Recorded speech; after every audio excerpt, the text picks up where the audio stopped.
So, what's up?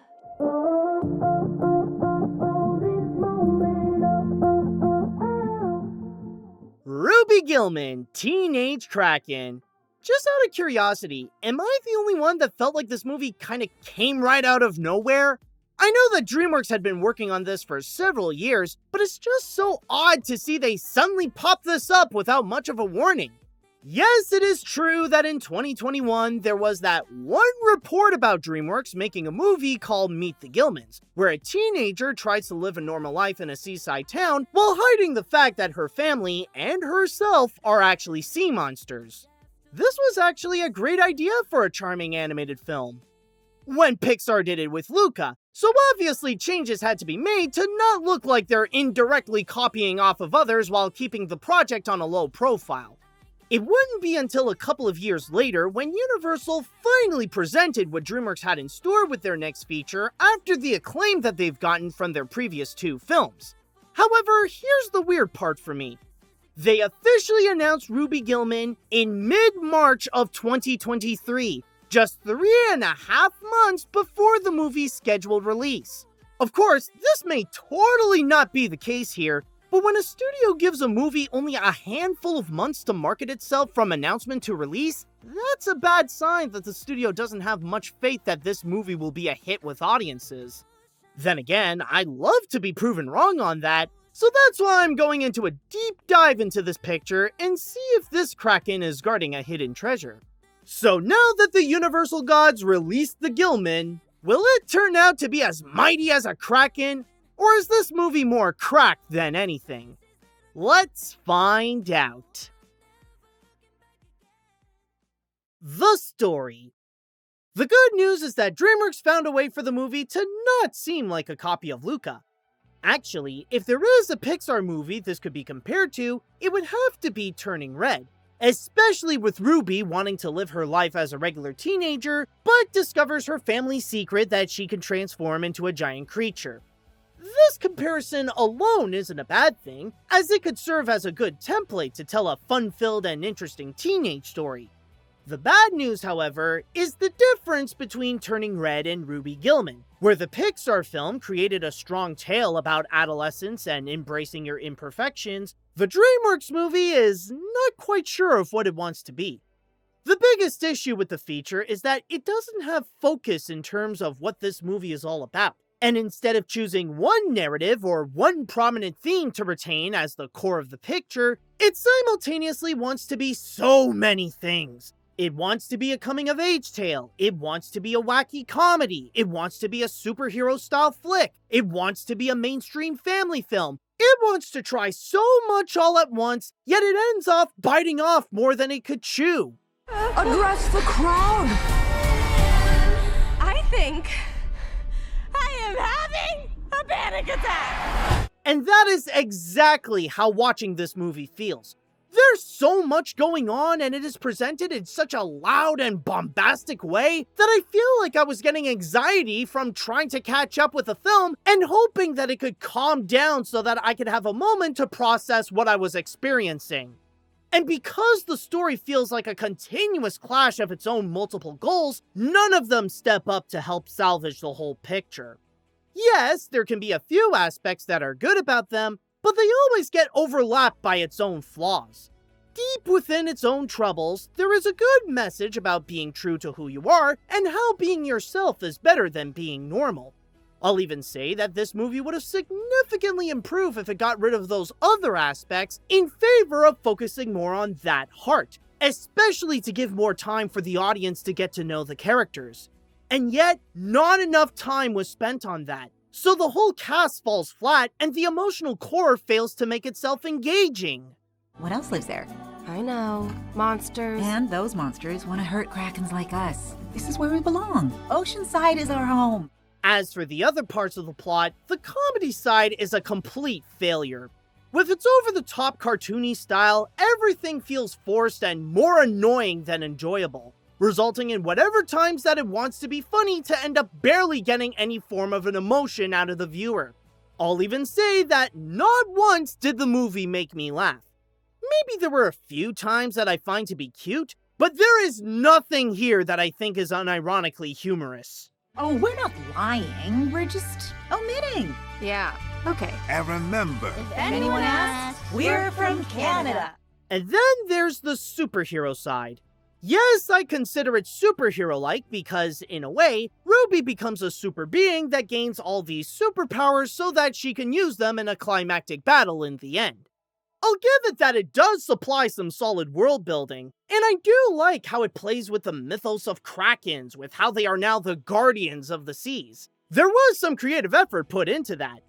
At the same time, though, this is what makes the movie incredibly predictable. I'll even say that it's quite unapologetic about it, where there was one part where it straight up explains how the rest of the picture is gonna go, along with supplying some typical time-filling montages. Keeping us safe from the most power-hungry and dangerous creature of all. The mermaid? Yes, the mermaid! And again, because it wants to do all of that at the same time, the whole film just collapsed in itself with nothing to really focus on so that we could get engaged with it. I could be wrong, but I sense that this is the kind of picture where the executives who deliver the demands are more the directors of this than the actual director. There is a good idea within this that could have told a solid story, but with everything that's going on in those 90 minutes, this movie flows as smoothly as a teenage crisis. The animation. The best way to describe Ruby Gillman's animation, especially with how this is from DreamWorks, is like the aquatic version of Trolls, complete with a similar art style and its prominent use of vibrant colors. Of course, it's not completely the same, but there are some parallels between the two where it shares their own strengths to how they look pretty good. I'll say now that this is not the studio's best work visually, especially with some factors that are more cringe than appealing, but for what it tries to do, it's mostly good. One main thing to note is that this is one of those animated films that has a more cartoony aesthetic, and we're talking about wacky, rubber hose-like movements across the screen. There are times when it can get irritating with its over-the-top nature that can make some gags and some characters a burden, but I think the film uses that style in a way that it works within its own concept. This isn't where the filmmakers just want to show off some stupid style without making it have sense or look appealing. There is some logical context here. It helps emphasize that the Gillmans are sea creatures with no bones, and outside of their skin color and lack of nose is what separates themselves from the humans of that world. Gillman dishes to Gillman. fade away at the buzzer. And good. Limb up, everyone. Let's all have a very human day. However, the movie has a secret that it didn't tell you. There is actually a third type of monster that is present throughout. You have the Krakens, the mermaids, and sleep paralysis demons. Seriously, the designs on most of the humans are horrible. They look like a bad attempt of sculpting a Wallace and Gromit character from memory. And the more I look at them, the more I find features that make them a frightening sight. Their nose looks like a blob growing on their face, their legs are too long, their hands are bigger than their heads, their pupils are too big, most of them are a design disaster. Look, I get it. The Krakens have a cartoonish look, and the people have to have a similar style that fits within that world. And I know I'll get comments that I'm nitpicking and people pulling out the "it's a style" card, but just because it's a style, that doesn't mean I cannot criticize it. And if there's something in the film that bothers me during my experience, I won't hesitate to point it out as a problem. We're still on for our tutoring session later, right? Oh, oh, yeah, Connor. We are on like polygons. But don't worry, I could still flip the tone here and mention the other aspects that are good. In fact, I consider them the best parts of the movie. What I really like the most in the film is the world that they created around the Gillmans.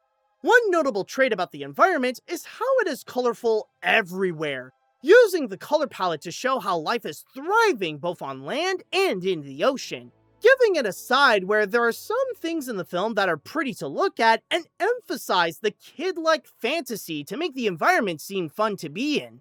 Not to mention how they made the town of Oceanside look like a Fisher-Price playset.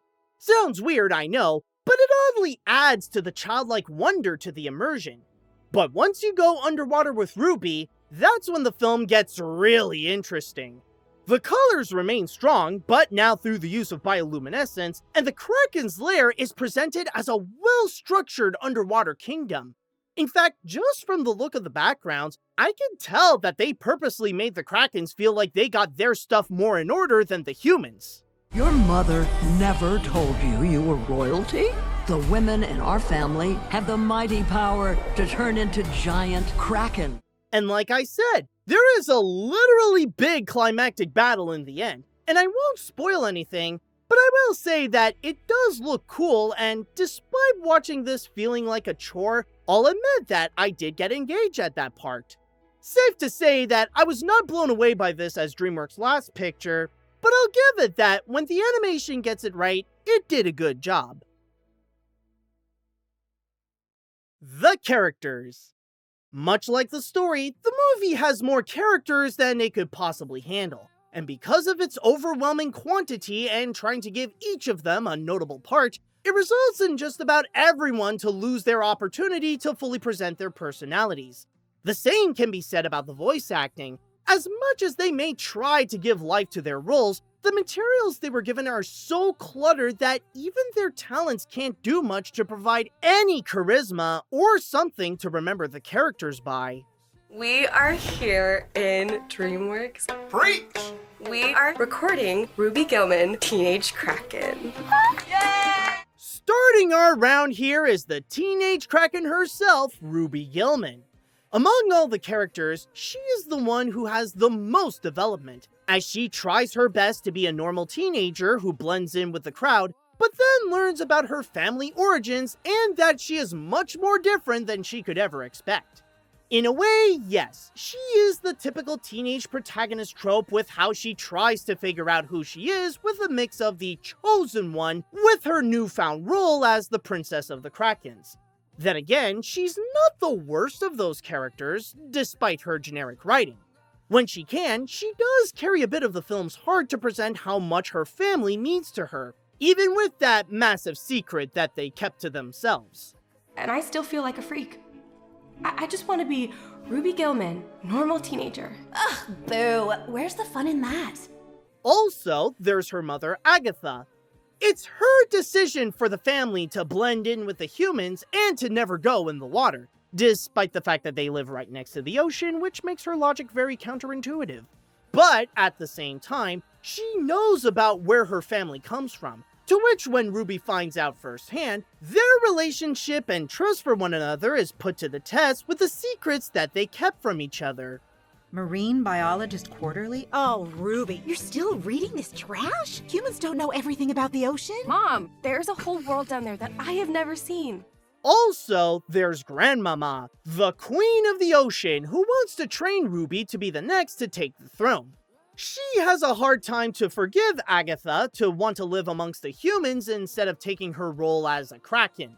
But she wants to do everything she can to keep her family legacy alive so that the seas are protected from the real monsters. Let's see what you're capable of.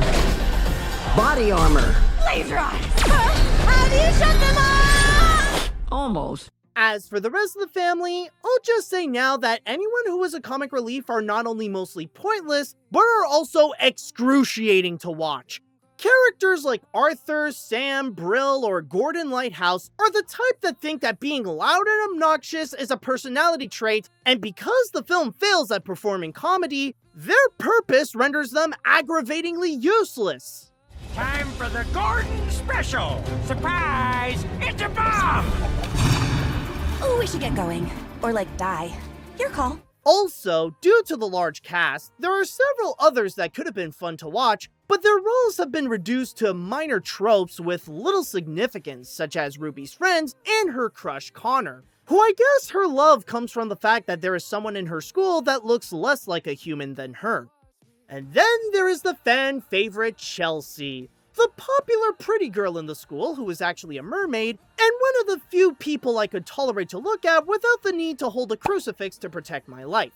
Technically, I can't say a whole lot about her because a lot of it is spoilers, But the most that I can say is that she does have a keen interest in Ruby and wants to be friends with her so that they could swim around as their true selves.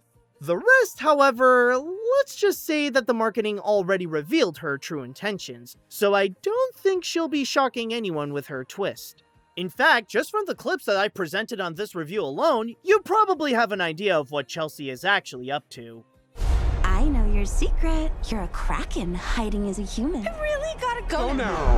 And soon, everyone will know the truth. Cushions! At best, I don't hate the essential characters. Some can get on my nerves, but for the most part, they do their jobs to tell the story. However, don't be surprised if I end up forgetting all about them soon.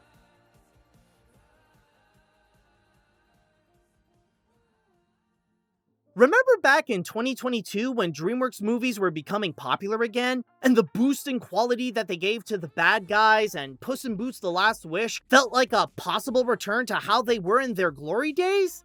Ruby Gillman is a confirmation that it was a false alarm. Ruby Gillman, Teenage Kraken, is one of the weakest films by DreamWorks Animation. I'd hesitate to say that this is among their worst, but I would not consider this to be good at all. There may be some elements that keep it away from being considered terrible, like some nicely colorful animation and a bit of heart, but there are still a hefty amount of problems that prevent it from being enjoyable, like how it tries too much with the writing, where the story, the comedy, and the cast of characters have more broken down quantity than any form of quality that is worth remembering. Honestly, the most that I could recommend is, if you enjoy the visual aesthetics of Trolls, then maybe you'll like this movie, but I'll say now that there is no rush to watch this. Even if you choose to skip out, you're not missing much. But if you did have a good time with my review, then make sure to give this a like and subscribe to my channel. I can guarantee that my videos look way better than the people in this movie. This may be a bit of a better underwater experience than Shark Tale, but this is such a disappointing downgrade from The Last Wish.